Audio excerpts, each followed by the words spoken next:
উঁচু করে মাথা নিচু করে মুসলিমদের মতো করে বললেন আলাইকুম সালাম। ওই রকম বলতে নেই, বলতে হয় ওয়ালাইকুম আসসালাম।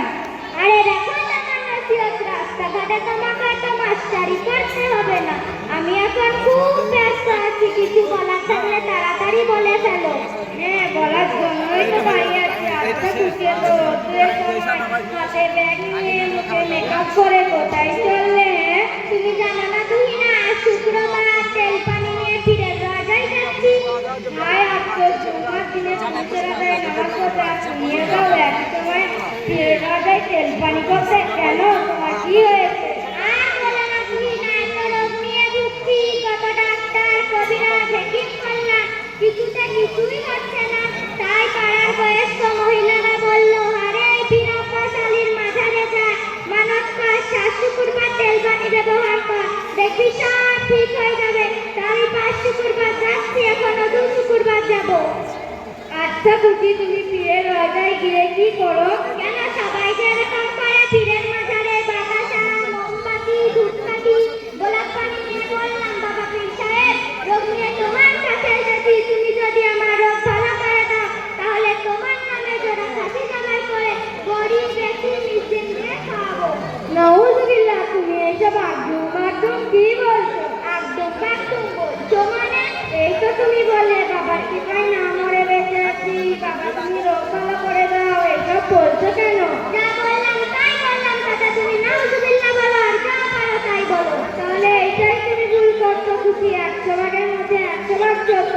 একমাত্র সুস্থ করার মালিক হলো মহান আল্লাহ, পীর বা অন্য কেউ নয়। সেই জন্যই তো তোমাদের মতো বড় খেতারি মেয়েদেরকে আমি একদম সহ্য করতে পারি না। তুমি আমার পীর সাহেবকে অপমান করছো।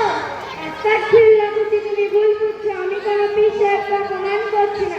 নিঃসন্দেহে পীর সাহেবরা আল্লাহ তাআলার প্রিয় বান্দা, আমি তাদেরকে যথাযথ সম্মান করি। তার মানে এটাই নয় যে পীর সাহেবের সাথে আল্লাহ সমতুল্য।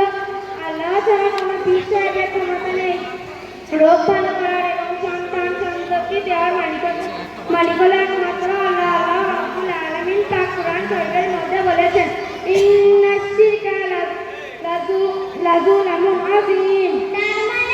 এর মানে হলো আল্লাহর সাথে শিরক করা সবচেয়ে বড় গুনাহ। সবচেয়ে বড় গুনাহ, যেটা সবথেকে বড় গুনাহ, এর দ্বারা ঈমান আমল সব নষ্ট হয়ে যায়। কি বলছো, ঈমান আমল সব নষ্ট হয়ে যায়? হ্যাঁ অবশ্যই। কই পীরের মাঝারে তো কত মেয়েদের সঙ্গে দেখা হয়, কই তারা তো বলে না যে এটা শিরক?